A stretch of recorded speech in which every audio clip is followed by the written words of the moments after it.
Now you might also see something called listener responding or receptive language. And what that means is that they understand words that we're using. So if I say, hand me the car, and there's an array of items and they give me the car, that's a listener response, or that's receptive language. And so that's important because that's used for instruction giving as well as other teaching modalities. So we often will start fairly early on with that as well. And what you can do is prompt, touch and you can name it, and then if they touch it, reinforcement shows up. If they don't touch it, you can touch it for them, and then if you've got that imitator repertoire, they'll do that. Or if they don't, you can model and hand over hand guide them to touch it and reinforce. And so you'll see again that we'll start with very simple things, objects that are very clearly different. And then as we build, that's one of the ways that we can start teaching concepts, is that, where's the red truck? And then quickly, this one's the red one, that was blue. And so we can start using the listener behavior or receptive language to identify, what's controlling their responses. In other words, what are they understanding that word to mean? When I say touch the red truck, if they touch all the trucks equally, that tells me I haven't taught red. And so I need to, slice back and teach red.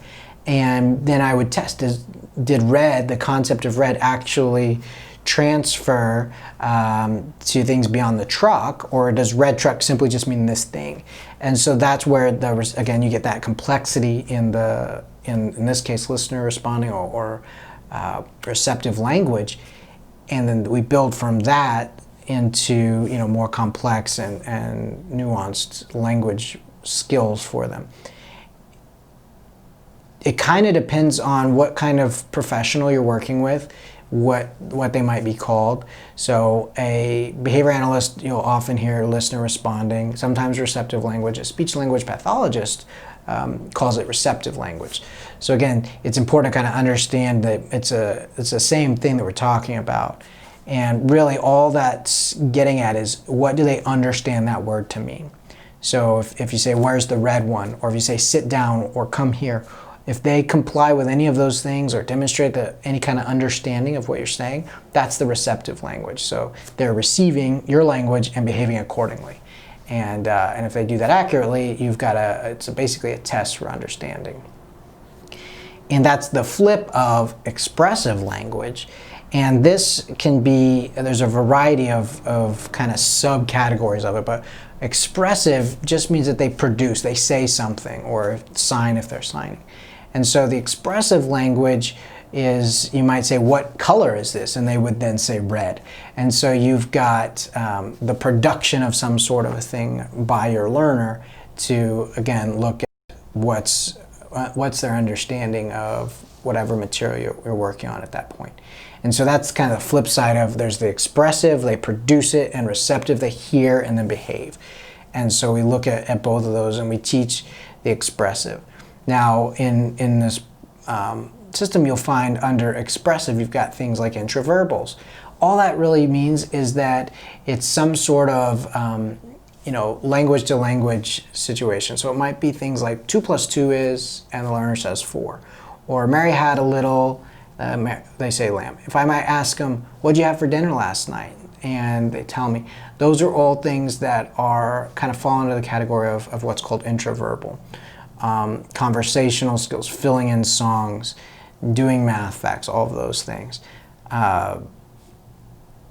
You'll often get, one of the things that we'll build up when we're teaching kind of that understanding is teaching that receptive language, not only on the features, like I said, the color, this is red, but you talk about the function, what's it for? This shovel is to dig.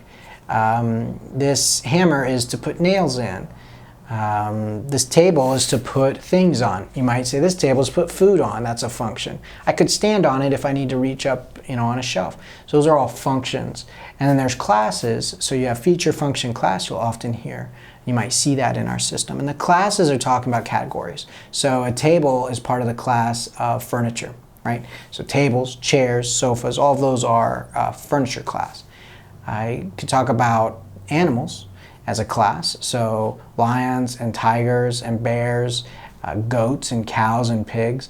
But then even within the class, there's subclasses. So there's farm animals, which are goats and pigs and cows, and there's jungle animals like tigers and lions.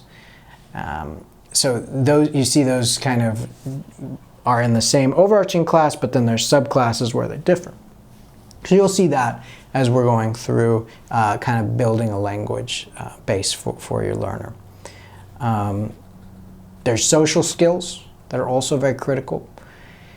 These range from the ability to read emotion, so recognize if somebody's happy, sad, or angry, then behave accordingly.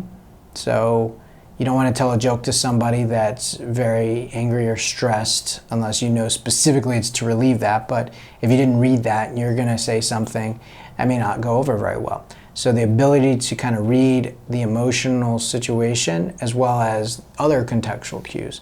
So are there other people here that you could say those things, or is that, for instance, we all read whether we should make a joke or be more formal based on whether we're at work, whether at the water cooler, whether we're at home, with our friends or with our parents. All those things change how we would interact. So the social skills is learning to read that and understand what's appropriate and what'll be acceptable versus what should be censored. And so those are that's one type of social skill. The other is learning to engage in social interaction with peers. So often that will start with things like parallel play, and then actual play with maybe turn taking or sharing. So you look at that. Pretend play kind of fits within that.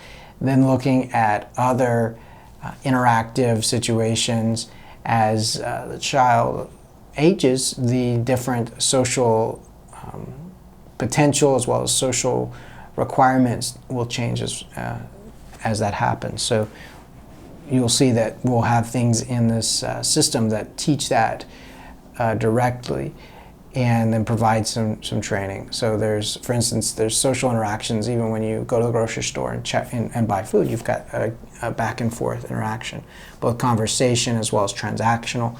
So learning how to do all of those things falls within that the social skills.